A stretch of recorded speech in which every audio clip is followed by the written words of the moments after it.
Howdy, friend. Welcome to Homegrown. I'm your host, R.P. Smith, and I would like to wish all of you who are qualified a very happy Mother's Day. I've spent the last couple of days not only with my mother, but also with my wife and mother-in-law. We were able to attend the graduation of Beth and I's youngest son, Caleb, from Chadron State College. Since we needed to go that direction with the stock trailer to haul his belongings back to Custer County, I put on my dispatcher hat and came up with the brilliant plan to take this year's wool clip to Belfouche, South Dakota, since we were going to be going 2/3 of the way anyhow. The wool will probably not pay for the fuel bill, so killing two birds with one stone seemed like a good idea.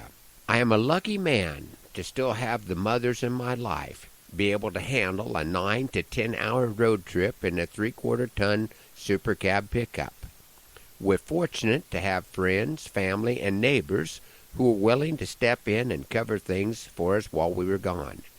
The cow herd is right at 2/3 done calving, so I sure felt a lot better about leaving, knowing several someones were keeping an eye on things. I will start off with a graduation poem this morning, and finish up with one that I would like to dedicate to the moms.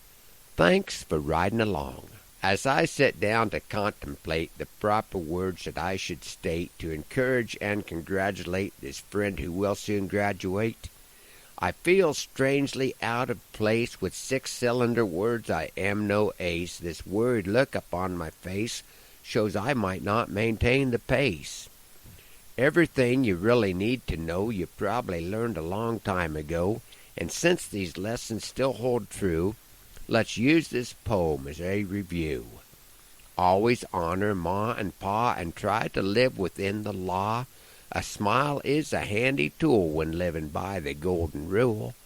Do your best to keep your word. Don't repeat everything that you have heard. Say please and thank you every time. Don't sweat it if the words don't rhyme.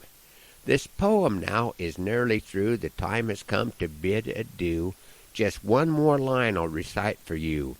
The best advice isn't always new. You will see your share of struggle and strife on this winding road that we call life. Seek guidance from your Lord above, because you never graduate from His love. Grandma, what's that bottle? That one that sits there on the shelf. Does it have a magic genie? Can it bring you lots of wealth? Dear, that's Grandma's bottle of memories that your grandpa gave to me. And yes, it has some magic. It came from your grandpa, don't you see? I think it held vaccine before he found it way back then. It had been thrown in the fire. He pulled it from the ashes, hoping a smile he might win. He had found some dried daisy fleabine. It had been awfully dry that fall, and he arranged that tiny bottle with the flowers, dust, and all. He didn't know if I would like it or if it would be thrown away, but I liked it, and I set it on that shelf that very day. And now the bottle holds the memories of a house just half this size that was soon full of children who would grow up faster than we could realize. And it also holds the questions of what went with all those years, along with memories of the heat and the cold and the good times and the tears. The Lord, He blessed His child. Please don't get me wrong. Even when you've been around as long as me, life don't seem very long. And that bottle holds the memories, both the bitter and the sweet. Unless you keep it full for me, it will be empty when my life is complete. Oh, I'll keep it full for you, Grandma. You just wait and see. But does it have to hold the same memories for you as it does for me?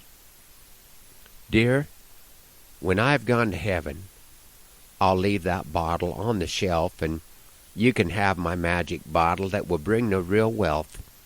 Until then, I'd like to keep it, 'cause it's kind of special, you see. It's the bottle where I keep the memories that your grandpa gave to me. Joey got the table. Johnny got the hutch. I got what I wanted. It don't look like much. It's tiny, and it's shiny, just as pretty as you please. It's the bottle where I keep all of Grandma's memories.